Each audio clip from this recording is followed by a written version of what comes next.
President Uhuru Kenyatta and Raila Odinga are keen on stopping William Samoei Ruto from becoming the next president of the Republic of Kenya in 2022, then they must do one thing.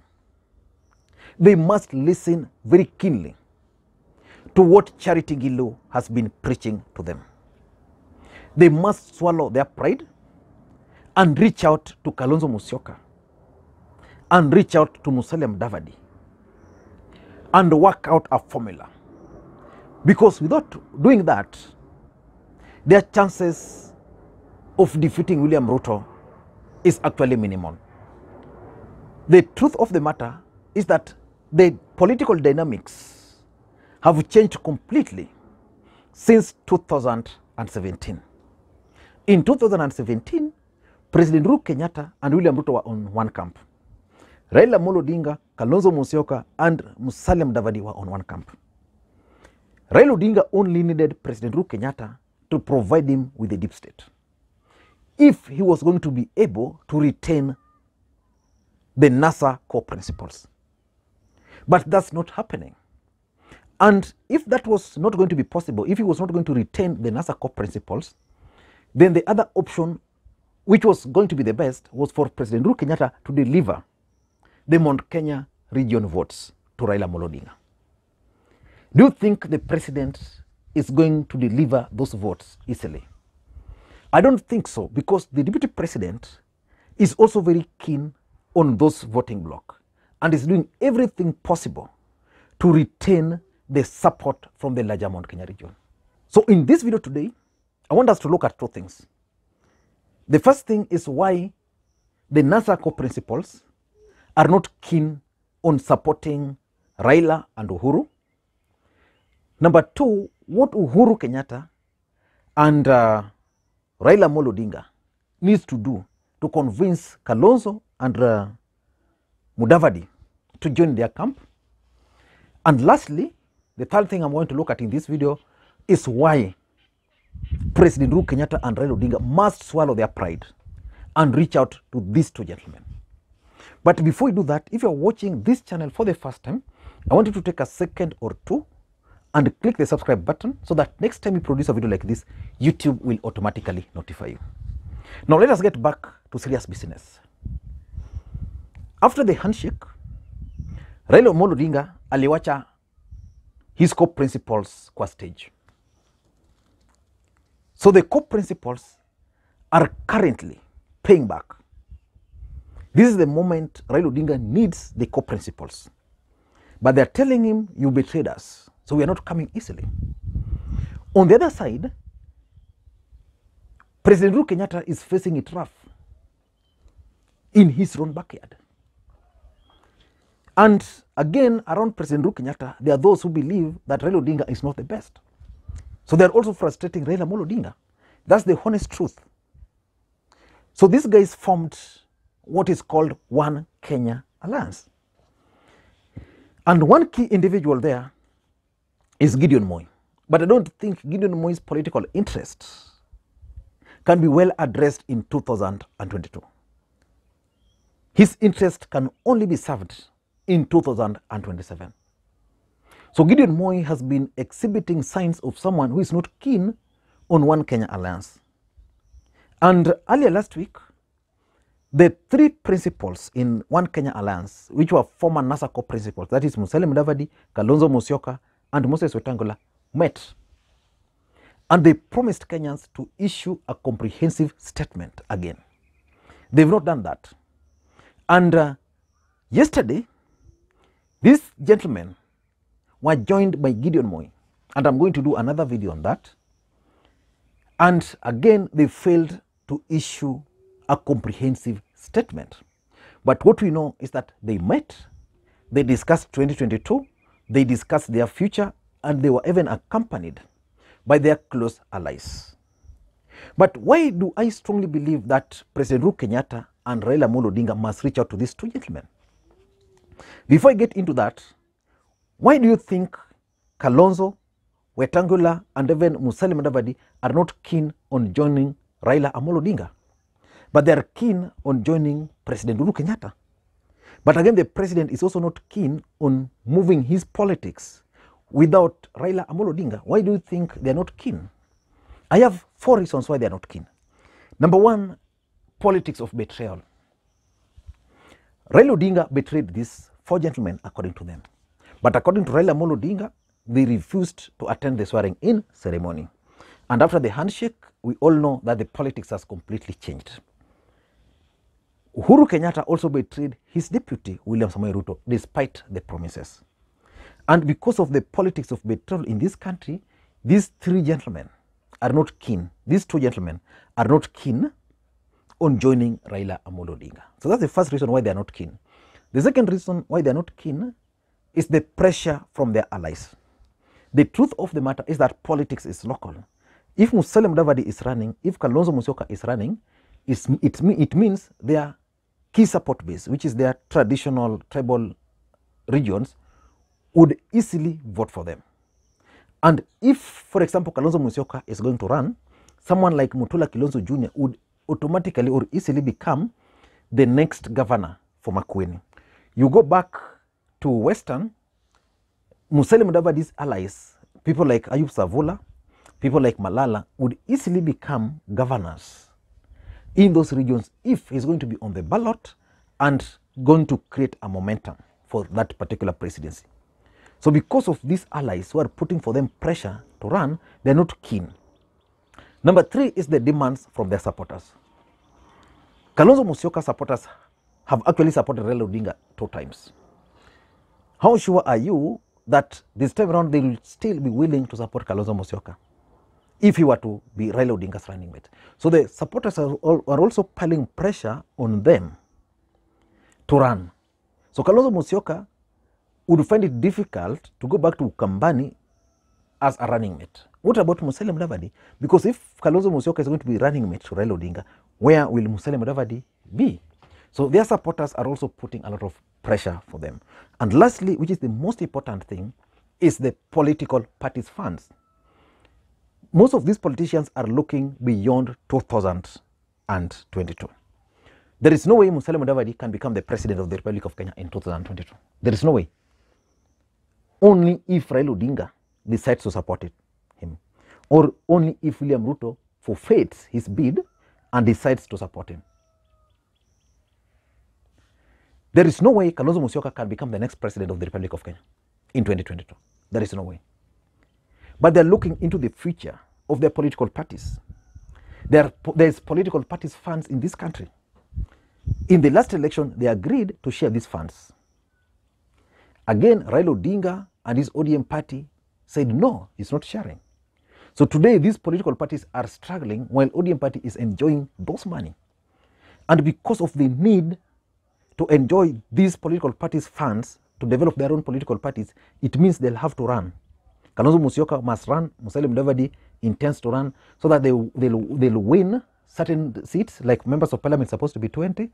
I think 3 governors, 3 senators, and 40 MCS. If they can do that, then they'll qualify for these political parties' funds. So that will help them beyond 2022. So it makes it very difficult for them to just agree to support these gentlemen. But President Uhuru Kenyatta and Raila Amolo Odinga, in my own view, should do 2 things to convince them. The first thing they need to do is make a public memorandum of understanding. The problem in this country is the politics of betrayal. You sign a memorandum of understanding, then it's not honored. In central Kenya, for example, even Moses Kuria is not willing to join the UDA because he fears that if he joins that party, then the next time he will be betrayed. If you ask Musalia Mudavadi, the memorandum of understanding he signed with Raila Odinga, they will only send you to go to Edwin Sifuna, because Edwin Sifuna is a custodian. They'll send you to go to the Wiper Secretary General. Nobody. These MOU were never made public. So in the next political schemes, and to convince the public, I think Raila Odinga, Uhuru Kenyatta must agree to make any political MOU with these 2 gentlemen public, so that public will be the judge next time. Because, like, for example, Raila Odinga is saying the MOU was clear that he's going to serve for 1 term and then hands over. So far, he has not served for 1 term. So where do you put him? And he's saying that's what they agreed on. Musalia Mudavadi cannot make that MOU public because probably that will be betrayal of trust. The second thing they must do, because they are the people who need these people, they must make public apology. If they betrayed these people, they must make those public apologies. And that's why I think the Secretary General of ODM Party, Edwin Sifuna, is not doing much, but someone like Mbadi has started on a good footing by acknowledging that they need the support of these people. So they must start by apologizing. But I strongly believe personally that the president must swallow his pride, Raila Odinga must swallow his pride and reach out to these gentlemen, because it is them who are keen on stopping William Samoei Ruto. I don't think Musalia Mudavadi running for the presidency would stop William Ruto, or his intention would be to stop William Ruto. In fact, even Raila Odinga, I don't think his intention is to stop William Ruto. Raila Odinga would just want to become the president. The only person whose main interest is stopping Ruto is none other than President Uhuru Kenyatta. So they must reach out to these guys because of these 4 reasons. Number one, they need a first round win, which is outright, which is overwhelming. The truth of the matter is that William Ruto is a very good politician, is a very good mobilizer, and is using propaganda as a tool so well. And that's what politics is all about. Today in this country, there's a perception that he has the support. So for President Uhuru Kenyatta and Raila Odinga to outwit him, they must ensure that if they go to the polls, then they ensure Ruto is defeated first round. First round would mean Ukambani locked, Western locked, Nyanza locked, Coast locked. Basically, it means Raila Odinga retaining his stronghold. Because one thing I also know is that any moment President Uhuru Kenyatta is going to publicly declare his support for Raila Odinga, that's the moment Raila Odinga's base will be excited and they'll wake up. I'm telling you, even people like my friend Eric Ochanji, who are currently doing the bidding, which I support, by the way, they're doing the bidding for the DP, which is good because they're paid for it, will not find space from even within their family that they'll be opposing Raila Odinga. So the base will be excited and the turnout will be high. And now you add to the endorsement of the president coming alongside the support of Kalonzo, alongside the support of Mudavadi, first round win. So they must make sure that's going to happen. Because I know strategically they're also working on a rerun so that we go for an election, Kalonzo runs, Mudavadi runs, then after that, nobody is going to meet the 50% plus one. So we are going to go for a rerun. You can't bet on that. Because after the election, someone like Mudavadi might decide, I'm going with Ruto. Or Mudavadi or Kalonzo might decide, I'm not going to support Raila Odinga. I'm going to take a low profile. So Kambani will be a battleground during that rerun because he will not be on the ballot. So the only strategy is to ensure first round win. The second thing they need to do is to take control of parliament. Taking control of parliament means even if the Building Bridges Initiative process is not going to go their way, then they can effect those changes through parliament. I'm actually going to do another video on that. Number 3 is the Nairobi politics. There's no way you can become the president of the Republic of Kenya without Nairobi. And Nairobi politics is very easy. There are 4 main tribes. There is the Ukambani, there is the Kikuyu, there's Kamba, Kikuyu, there's the Luos, there's the Luya. Some extent Kisi and these other tribes. But majorly those 4. If you can make those 3 or 4 tribes speak in one voice, nothing can stop them. In the last election, for example, Mike Mbuvi Sonko defeated Raila Odinga and Uhuru Kenyatta. He got more votes in Nairobi than Uhuru and than Raila. Why? Because the Kikuyus voted for him because he's a Jubilee. He was a Jubilee. Then the Kambas also came and voted for him because he was a Camp. So Kambas voted for Raila Odinga for the presidency in Nairobi, but Mek Sonko being one of them for the governor. At the end of the day, he had more votes than the president and Raila Odinga in Nairobi. So that's how it is. And Nairobi has so many members of parliament. So for you to get those, you need to control the governor, who is going to be the next governor for Nairobi, who is going to be the next senator, who is going to be the next women rep, the members of parliament, who is going to control the county assembly. They can do that easily if they are united. And lastly, politics is a game of perception. If they'll convince Musalia Mudavadi and they'll convince Kalonzo Musyoka to support them,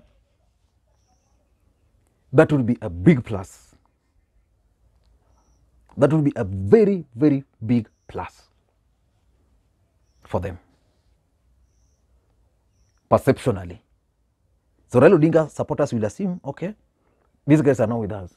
In central Kenya, where they're not very sure, they'll say, okay, hii Uhuru kama ameungana na Raila, na these other guys are with him, hiyo sio mchezo. I don't know what you think. Do you think Raila alone can defeat William Samoei Ruto in 2022? Let me read those comments right now. Thank you guys, and may you have a good day.